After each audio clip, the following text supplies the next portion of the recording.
வந்திருக்கிற எல்லாருக்கும் வணக்கம். இன்னைக்கு நாம பார்க்க போற டப்பிங் படம் 2002 வெளிவந்த டபுள் விஷன்ங்கிற படம். குழந்தைகள்லாம் பிறக்கும் போது அதுல ஒரு சில குழந்தைகள் தான் சில வித்தியாசமான குறைபாடுகளோட பிறக்கும். அதுல ரொம்பவே ரேர் தான் ஒரே கண்ணுல 2 கருவிழிகளோட ஒரு குழந்தை பிறக்கிறது. அப்படிதான் ஒரு குழந்தை இந்த படத்துல பிறக்குது. ஆனா அப்படி 2 கருவிழிகள் கொண்ட குழந்தை எப்படிப்பட்டதா இருக்கும், அதனால என்னென்ன மாதிரியான அசம்பாவிதங்கள்லாம் நடக்குங்கிறத கற்பனையா சொன்ன ஒரு படம் தான் இந்த டபுள் விஷன். படத்தோட ஸ்டார்டிங்ல ஒரு ஆபரேஷன் தியேட்டரை காட்டுறாங்க. அதுல ஒரு பொண்ணுக்கு குழந்தை பிறக்கிறதுக்கான அறுவை சிகிச்சை நடந்துட்டு இருக்கு. குழந்தையும் பிறக்குது. ஆனா எதிர்பாராத விதமா அந்த குழந்தை பிறக்கும் போதே இறந்துருது. சோ அந்த இறந்து போன குழந்தைய தனியா வச்சுட்டு அம்மாவை காப்பாத்துறதுக்கு ட்ரை பண்ணிட்டு இருக்காங்க. இப்போ அந்த குழந்தைய மெதுவா ஜூம் பண்ணா சடனா அந்த குழந்தையோட கண் விழிக்குது. இதுல பெரிய ஆச்சரியம் என்னன்னா, வழக்கமா எல்லாருக்கும் கண்ணுல ஒரு கருவிழி தான் இருக்கும். ஆனா இந்த குழந்தைக்கு ஒரே கண்ணுல 2 கருவிழி இருக்கு. கட் பண்ணா ஹீரோவை காட்டுறாங்க. ஹீரோ வெளியுறவுத்துறை அமைப்பை சார்ந்த ஒரு தாய்லாந்து போலீஸ். ரொம்பவே கான்சென்ட்ரேஷன் அதிகம் உள்ள ஆளு. ஒரு சமயம் ஹீரோவோட தம்பி பண்ண தப்புக்கு சட்டத்தை மதிச்சு தம்பிக்கே தண்டனை வாங்கி கொடுத்திருக்காரு. ஹீரோவுக்கு ஒரு பொண்ணு உண்டு, அவளால பேச முடியாது. ஏன்னா இவரு தண்டனை வாங்கி கொடுத்த அவரோட தம்பி ஜெயில இருந்து வெளியே வந்த பிறகு ஹீரோ மேல இருக்கிற கோபத்துல அவன் பொண்ணை கொல்ல போய் தெரியாம அந்த துப்பாக்கி அவங்க கழுத்திலேயே சுட்டி இறந்திருப்பான். இதனால ஏற்பட்ட அதிர்ச்சியில தான் ஹீரோவுடைய பொண்ணுக்கு பேசுற தன்மையை இழந்திருப்பா. இந்த சமயத்துல தாய்லாந்துடைய போலீஸ் ஸ்டேஷனுக்கு ஒரு கால் வருது. ஒரு பெரிய கம்பெனியுடைய எம்டி இறந்துட்டாருன்னு. போலீஸ்லாம் அங்க போய் பார்த்தா அந்த கம்பெனில இருக்கக்கூடிய மொத்த ஏசியும் இப்ப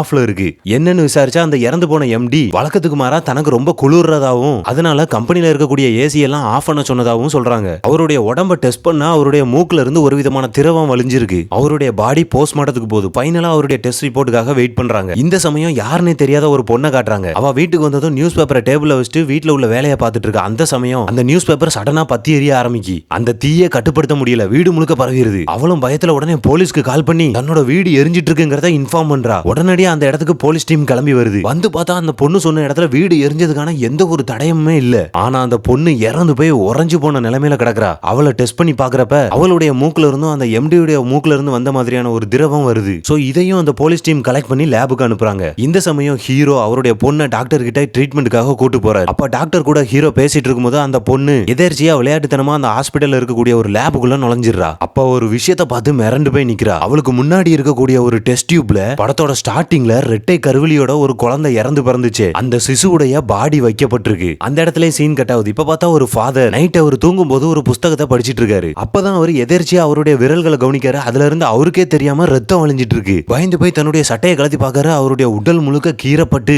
கொடூரமான முறையில யாரை இவரை கொலை பண்ண ட்ரை பண்ண மாதிரி இருக்கு. அது மட்டும் இல்ல அவருடைய உடல்ல ஒரு விதமான எழுத்துக்களும் பொறிக்கப்பட்டிருக்கு. இதெல்லாம் உணர்றதுக்குள்ளேயே அவருடைய உயிர் பிரிஞ்சிருது. இப்போ அந்த ஃபாதர் அமெரிக்காவை சார்ந்தவர், தாய்லாந்துல ஒர்க் பண்ணிட்டு இருக்காரு. சோ இந்த நியூஸ் இப்போ மீடியா ஃபுல்லா பரவிடுது. இதுக்கு முன்னாடி இறந்தவங்களை கொன்னவனும் இப்போ இந்த ஃபாதரை கொன்னவனும் ஒரே ஆளா கூட இருக்கலாம். மேபி அவன் ஒரு சீரியல் கில்லராவும் இருக்கலாம்னு வதந்திகள் பரவ ஆரம்பிச்சிருது. சோ இப்போ அமெரிக்கால இருந்து ஒரு FBI ஏஜென்ட் இந்த கொலையை விசாரிக்கிறதுக்கு நியமிக்கப்படுறாரு. அவருக்கு உதவியா இப்ப தாய்லாந்து வெளியுறவு துறையில போலீஸா இருக்கக்கூடிய ஹீரோவும் நியமிக்கப்படுறான். இப்ப அந்த FBI ஏஜென்ட் ஃபாதர் இறந்த இடத்தை சர்ச் பண்ணும்போது அங்க இருந்த ஒரு ஏசி வென்டிலேட்டர்ல சின்ன குண்டு மாதிரியான பொருளை கண்டுபிடிக்கிறாரு. அது என்னங்கறத டெஸ்ட் பண்றதுக்காக லேபுக்கு அனுப்பி வைக்கிறாங்க. இப்பதான் ஒரு பெரிய அதிர்ச்சியான விஷயமே வெளியே வருது. இந்த குண்டுக்கு உள்ள இருக்கக்கூடிய ஒரு பொருளும் இறந்து போனவங்க மூக்குல எல்லாம் வழிஞ்ச திரவத்துல இருக்கக்கூடிய பொருளும் கிட்டத்தட்ட 95% மேட்ச் ஆகுது. அதை பத்தி டீப்பா அனலைஸ் பண்ணா அது ஒரு ஃபங்கஸ், பூஞ்சை இனம். இந்த ஃபங்கஸ் உடைய வேலை என்னன்னா மனிதர்களுடைய மூளையை கட்டுப்படுத்தி வேற விதமான கற்பனை எண்ணங்களை அவங்க மனசுல விதைக்கிறது தான். ஃபார் எக்ஸாம்பிள் தண்ணிக்குள்ள முங்குற மாதிரி, தீல எரியற மாதிரியான எண்ணங்கள். அதனாலதான் இறந்து போன அந்த எம்டிக்கு ரொம்ப குளிர்ற மாதிரியான மைண்ட் தாட் வந்திருக்கு. அதே மாதிரி இறந்து போன அந்த பொண்ணுக்கும் தான் தீல எரியற மாதிரியான எண்ணங்களும் ஓடி இருக்கு. சோ மேபி அந்த சீரியல் கில்லர் இந்த ஃபங்கஸை யூஸ் பண்ணி தான் கொலை பண்ண வேண்டியவங்களுடைய மைண்ட் கண்ட்ரோல்ல இருக்கும்போது வந்து கொலை பண்ணியிருக்கான். அதனாலதான் தன்னை யாரோ கொலை பண்ணியிருக்காங்க அப்படிங்கறத கூட தெரியாம அவங்க எல்லாம் இறந்திருக்காங்க. ஃபார் எக்ஸாம்பிள் ஃபாதருக்கு உணர்வு தட்டும் போது தான் தன்னுடைய உடம்பு கிழிக்கப்பட்டு ரத்தம் வழிஞ்சிட்டு இருக்கிறதே தெரிய வந்திருக்கு. சோ இப்போ இந்த கில்லரை எப்படியாவது கண்டுபிடிக்கணும் அப்படின்ட்டு அந்த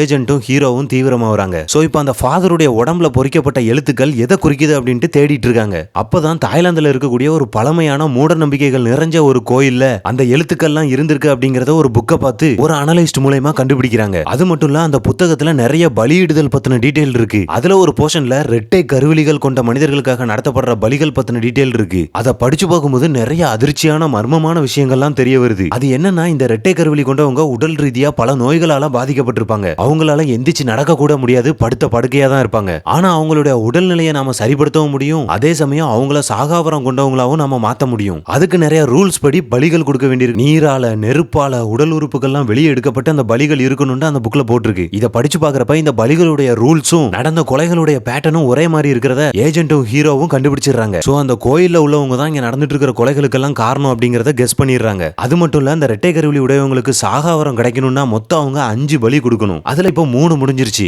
4வது பலியில ஒருத்தனுடைய நாக்க அறுத்து கொல்லணுங்கிறதும் 5வது பலியில ஒருத்தனுடைய மூளையை செலவு செஞ்சு அவனையே கொல்ல வைக்கணுங்கிறதும் விதிகளா இருக்கு. சோ அந்த 4வது கொலையை எப்படியாவது தடுக்கணும், அந்த கில்லருக்கு சாகாவரத்தை கிடைக்க விட்டுறக்கூடாதுன்ட்டு அந்த ஹீரோவும் FBI ஏஜென்ட்டும் பெரிய போலீஸ் போர்ஸோட அந்த கோயிலுக்கு போறாங்க. இவங்க கெஸ் பண்ண மாதிரியே அந்த கோயிலுக்குள்ள பேஸ்மெண்ட்டுக்கு கீழே ஒரு ரகசிய உலகமே இருக்கு. அங்கதான் இவங்க இந்த மூட நம்பிக்கையான பூஜைகள் எல்லாம் பண்ணிட்டு இருக்காங்க. உள்ள போய் சர்ச் பண்ணா அங்க ஒரு பொண்ணு மயக்க நிலையில கிடக்குறா. சோ அந்த டீம் இந்த பொண்ணுடைய நாக்க அறுத்து தான் அவங்களுடைய 4வது பலியை கம்ப்ளீட் பண்றதுக்கு ட்ரை பண்ணிருக்காங்க. இப்ப அந்த ஏஜென்ட்டும் ஹீரோவும் அந்த பொண்ணை பத்திரமா காப்பாத்துறாங்க. அந்த கோயிலை சார்ந்தவங்க தான் கில்லர்ஸ்ங்கறத கண்டுபிடிச்சு அந்த பலியையும் தடுத்துட்டாங்க. கிட்டத்தட்ட இப்ப கேஸ் க்ளோஸ் ஆகுற நிலைமைக்கு வந்துருச்சு. அந்த நிம்மதியோட இப்ப அந்த FBI ஏஜென்ட்டும் ஹீரோவும் நைட்டு தூங்குறாங்க. மறுநாள் ஹீரோ எந்திரிச்சு பார்த்தா ஒரு பயங்கரமான விஷயம் அவன் முன்னாடி நடந்திருக்கு. அவன் கூட தூங்கிட்டு இருந்த அந்த FBI ஏஜென்ட் இப்ப கொலை பண்ணப்பட்டிருக்காரு. சாதாரணமா கிடையாது, அவருடைய நாக்கு அறுத்து கொண்டிருக்காங்க. அறுபட்ட நாக்கு அவருடைய கையில தான் இருக்கு. ஹீரோக்கு இப்ப என்ன நடந்துட்டு இருக்குங்கிறதே புரியல. கில்லர்ஸை நாம அரெஸ்ட் பண்ண பிறகு இந்த கொலை எப்படி நடந்துச்சு அப்படிங்கறத அவனால கணிக்க முடியல. அப்பதான் அந்த புக்கை படிச்சு காட்டின அந்த அனலிஸ்ட் சொன்ன விஷயம் அவனுக்கு ஞாபகத்துக்கு வருது. இந்த இரட்டை கருவிலி கொண்டவங்க சாகாவரத்துக்காக இந்த கொலைகளை பண்றாங்க. அதே மாதிரி அந்த இரட்டை கருவிலி கண்ணுடைய ஓரத்துல தான் இருக்கும். எல்லா சமயமும் அது வெளியே தெரியாது. அது மட்டும் இல்ல அவங்களுக்கு உடல்நிலை ரொம்ப மோசமா இருக்கும். அவங்க படுத்த படுக்கையா தான் கிடப்பாங்கன்னு அவர் சொல்லியிருப்பாரு. ஹீரோ இதெல்லாம் யோசிச்சு பாக்குறப்ப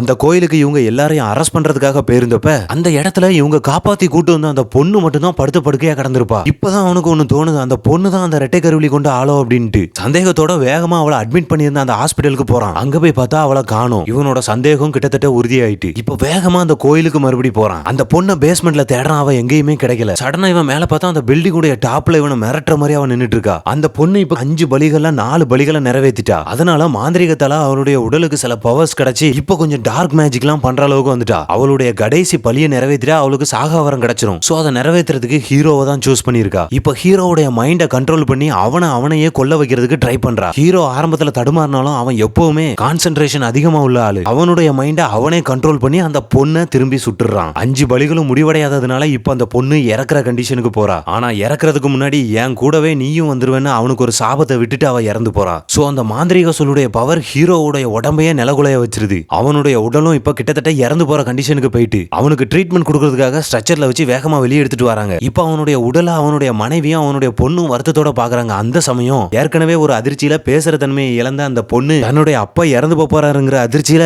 அப்பா என்ன விட்டு எங்கேயும் போயிடாதீங்க அப்படின்ட்டு சடனா பேசிடுறா. அவளுடைய குரல் கேட்டதும் ஹீரோவுடைய கண்ணுல இருந்து கண்ணீர் வர ஆரம்பிக்கு. தன்னுடைய மகளுக்கு குரல் திரும்ப கிடைச்சிட்டுங்கிறத நினைச்சு ரொம்பவே சந்தோஷப்படுறான். இப்படியே ஒரு சந்தோஷமான கிளைமேக்ஸோட இந்த படம் முடியுது. நீங்க இதோட முடிச்சிடாதீங்க. நம்ம வீடியோவை ஷேர் பண்ணி சேனலுக்கு சப்போர்ட் பண்ணுங்க.